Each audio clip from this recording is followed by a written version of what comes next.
Hi everybody, this is Spin Up. Today I'm going to talk about the song Pebbles in the Pond by Starink.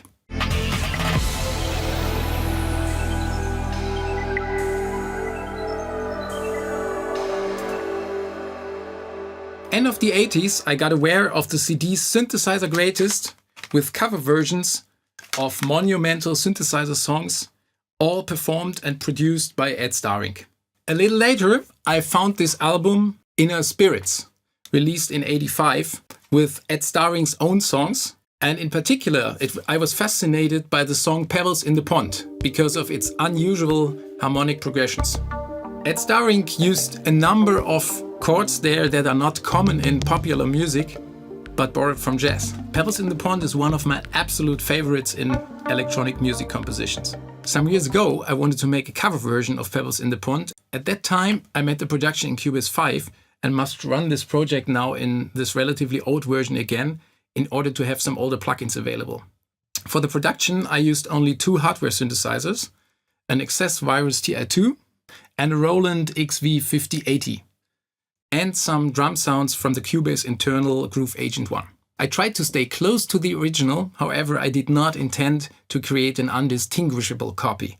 The characteristic element of Pebbles in the Pond is the arpeggiator sound throughout the entire song. The intro starts with C minor, which is also the key of the tune. However, Starink didn't use the simplest chord of C minor. Actually, it's a C minor 9, adding the note D to C minor. I used the Virus TI here, check it out.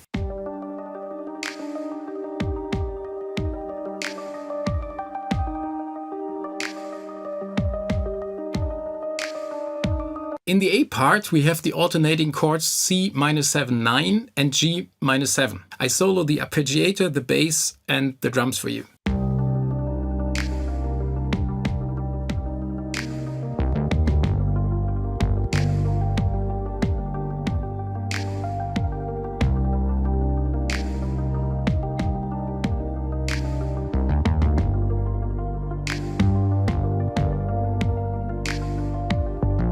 Although there is no actual pad instrument, the arpeggiator with a reverb on it creates a pad-like floor.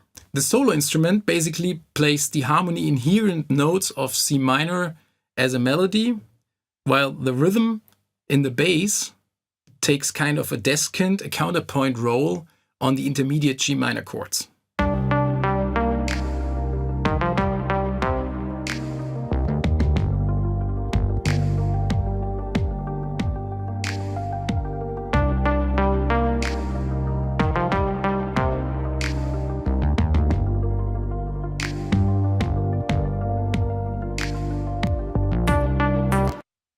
The A part is repeated with a little more rhythmic elements and also a new counterpoint instrument. This instrument plays exactly in the space that the first solo instrument and the bass notes leave. It's amazing, listen.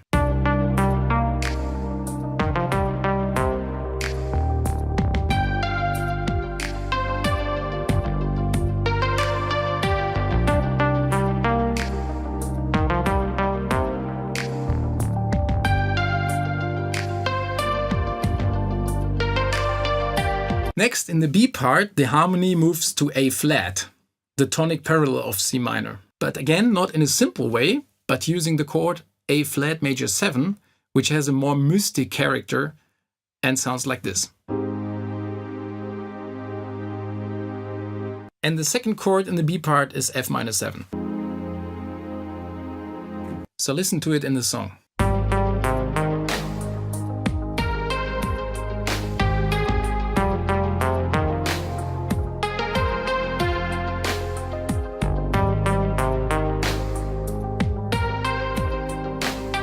And now comes an amazing modulation. He wants to go back to C via the dominant of C, which is G.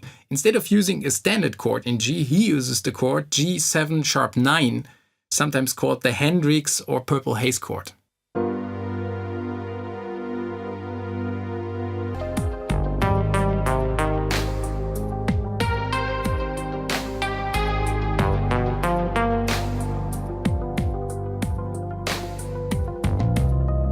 Now we are back in C minor and the A and B part are repeated each once, supported by synth strings, which are most likely coming from a Roland Jupiter 8 in Ed Starink's original production.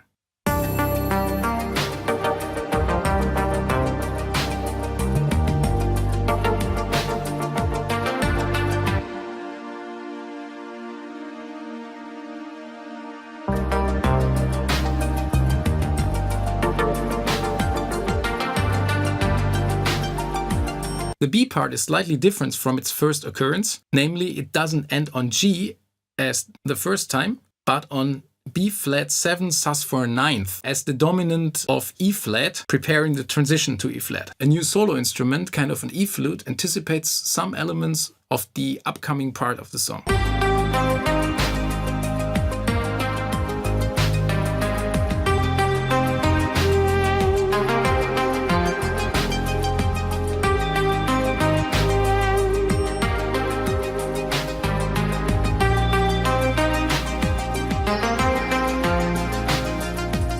And now comes the most beautiful part of the song, with superb harmonies and the awesome E flute solo.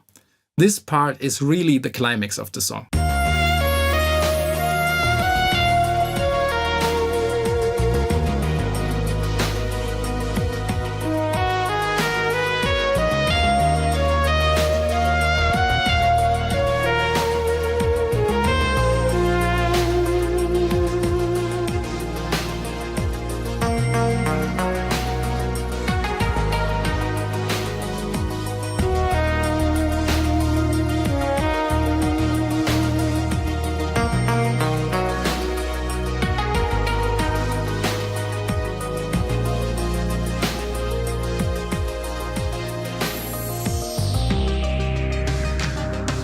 I also really like the interleaving solo instruments in the second half of part C, where the motives of part A and B already appear again. Listen.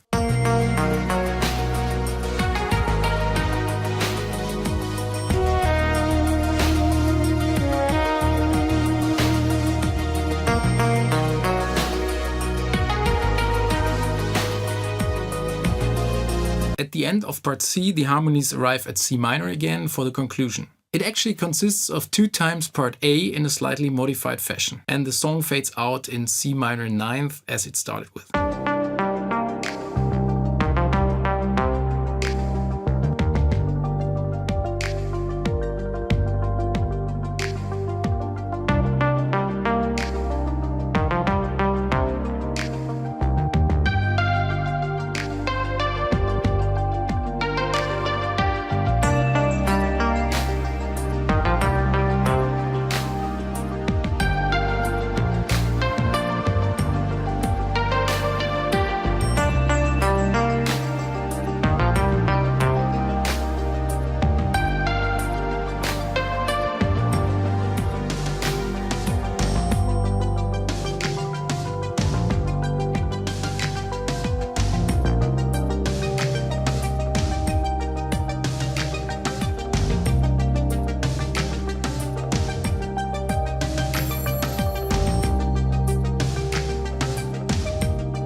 That's it for the moment. You can listen to the final mix on soundcloud.com/spin-up. I have the original mix there, which is already 5 years old, but also a new 2018 mix, which I've made while producing this video.